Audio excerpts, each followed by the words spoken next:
একটা করে শেষ।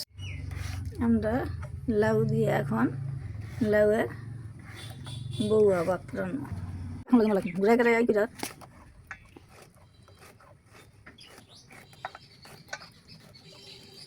একটু মোটা করে কাটুন লাগবো ভাতের জন্য বউয়া ভাত লাউ দিয়ে আমরা ভাত রান্না করে আপনাকে দেখাবো। আগের দিনের মানুষে লাউ দা ভাত খাইছে, লাউ দা জাল খাইছে, লাউয়ের পায়েস খাইছে, লাউয়ের টক খাইছে।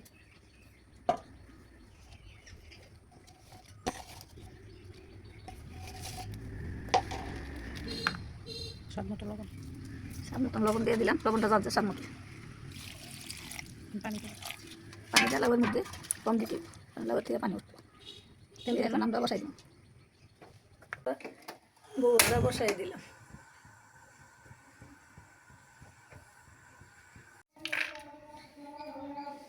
উঠিয়ে দিল। এই যে আমাদের বাচ্চা হয়ে গেছে, বউয়া ভাত হয়ে গেছে। আমরা এখন নেড়ে চেড়ে এটা একটু ডুবে রাখবো।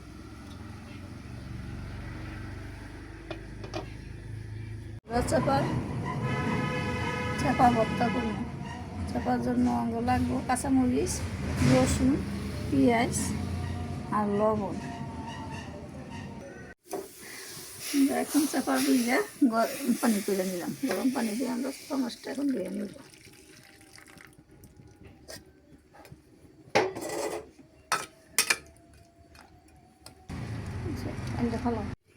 আমরা ভর্তার জন্য কাঁচা মাছটি এখন বাইরে নিই।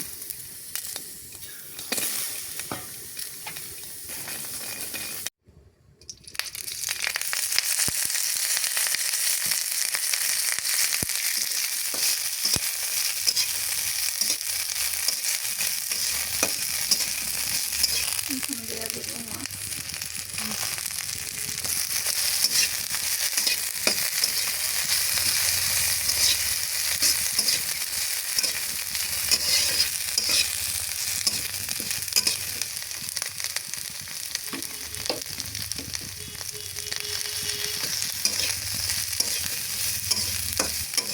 বন্ধ করো। সোনা মাছের ভাজা হয়ে গেছে গা।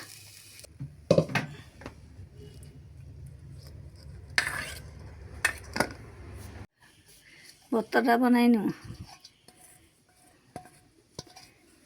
শুধু লবণ দিব, লবণটা যার যার স্বাদ মতন কমান আম্মা।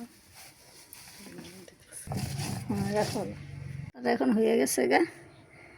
ভর্তাটা দুইভাবে বাটলাম। একভাবে একটু ভালো নিফাস করলাম, আরেকভাবে জানে যে কম নিফাস করলাম। এটাই এক স্বাদ, আর ওইটাই আরেক রকম স্বাদ খায় স্বাদ করে। তবে আপনার যে দেখেন কত সুন্দর আমাদের বউটা রেডি হয়ে গেছে। একবারে জরা পোলাও মতো, একবারে পোলাও মতো হয়েছে। তো খান মাখায়া এইভাবে আপনারা বাসায় বানাই খেয়ে দেখবেন সবাই। দেখবেন লাউয়ের ভাতও অনেক স্বাদ, লাউয়ের বউয়া ভর্তা দাও অনেক স্বাদ লাগে।